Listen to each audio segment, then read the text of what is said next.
wrestler Diane Wood. In my mind, everyone is born differently. Diane Wood doesn't know life with the use of two hands. And he has never thought about what life would be like with a pair. What he does know is he has what he has, one hand, one nub, as he calls it.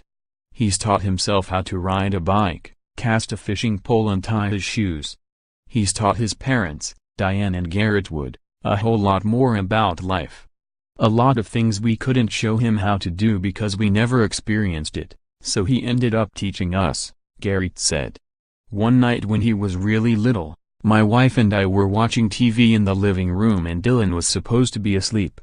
Instead, he comes running out of his bedroom all excited and showed us that he figured out how to tie his shoes. It was amazing. To Diane, it was just his life. Different but not difficult.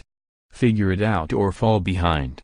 In my mind, everyone is born differently, the soft-spoken Windsor High School junior wrestler said.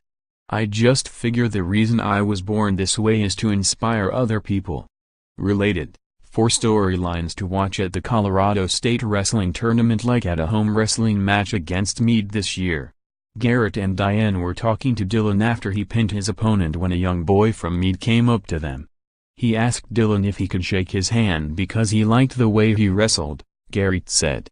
We glanced down and saw the kid had a prosthetic foot. Diane could have said thanks and moved on, but he spent time talking to him. That is really how Diane is. It hasn't been easy for Diane or his parents.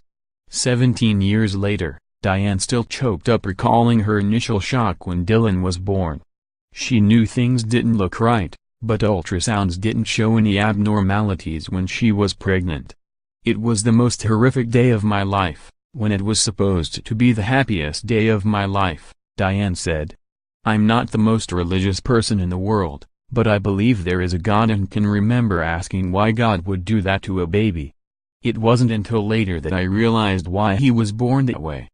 Diane was born with amniotic band syndrome, which left his left hand without fingers. According to the ABS website, ABS is a group of congenital birth defects believed to be caused by fetal parts, arm, fingers, toes, etc., being entangled in string-like amniotic bands while in utero. This prohibits proper growth of the limb. With no left hand, wrestling proved as challenging for Diane as tying his shoes, but the outcome was the same. He figured it out.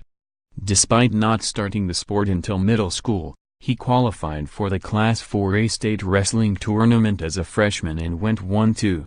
His sophomore year, he mostly wrestled junior varsity on a loaded Windsor team. Bummed but not broken, he won his weight class at the state junior varsity tournament.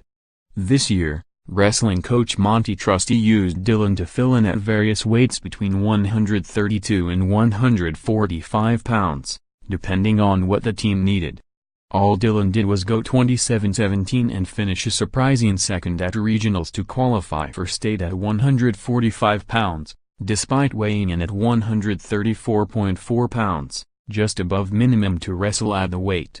The state tournament takes place Thursday through Sunday at Pepsi Center in Denver. Trusty said he first saw Diane wrestle at Severance Middle School and was impressed. As a freshman on the wrestling team, he knew he had a special wrestler, and not just because he had only one hand. He never came up to me and said I can't do this or that or asked to do something different than the rest of the wrestlers, and I didn't ask him to, Trusty said. He's a hard worker and not everyone is a hard worker. And he has heart. That definitely stuck out with me. When I saw his hard work and heart, I knew then that we had someone special. Wrestler, Jacob Greenwood's hunt for 4th state wrestling title fueled by family, brother's death. Diane said he and his coaches have figured out ways to work around his nub. He said his favorite move is the guillotine, which largely uses the legs to pin an opponent. As down-to-earth as Diane is, there is never a dull moment when he lets it rip on the mat, said Diane, who with family and extended family rarely misses Diane's matches. Diane isn't the most gifted wrestler, but there is one thing you can be sure of when he wrestles with heart, Diane said. Half the crowd is cheering for him because he's wrestling for Windsor and the other half is cheering for him because he wrestles so damn hard, and not just because he has one hand. When Dylan isn't working on his wrestling moves, you can often find him competing in another passion of his. He is a member of the Windsor High School bass fishing team, where his fishing partner is fellow wrestler Cody Eaton. The team competes against each other as well as members of other high school teams. And like many other things in life, Dylan taught himself to fish, which he does by casting with his right hand, then reeling with his left. As much as he enjoys fishing with friends and family, he also enjoys teaching the sport to others. One of my favorite things is teaching disabled kids through Cast for Kids how to fish, said Dylan, who added that he has too many rods to count. To see the expressions on their face when they catch a fish is awesome. It's those moments in Dylan's different life that has made Diane rethink her initial reaction to when the first of her 2 sons was born. "We have this really freaky bond between us," said Diane, whose younger son was not afflicted by ABS. "If I could do it all over again, I wouldn't want him to have 2 hands. I really wouldn't. He was born with 1 hand for a reason. He was born to not only handle it but to inspire others because of it." High school swimming, Fossil Ridge at dynasty status after racing to another swimming title.